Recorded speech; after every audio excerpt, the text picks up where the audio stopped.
I can hold the line strong.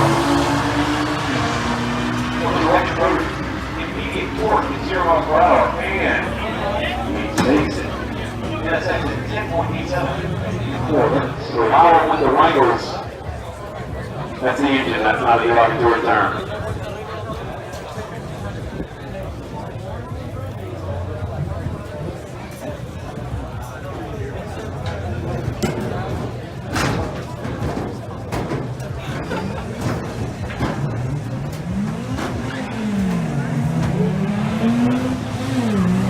Even reaction time, let's see what's going to happen.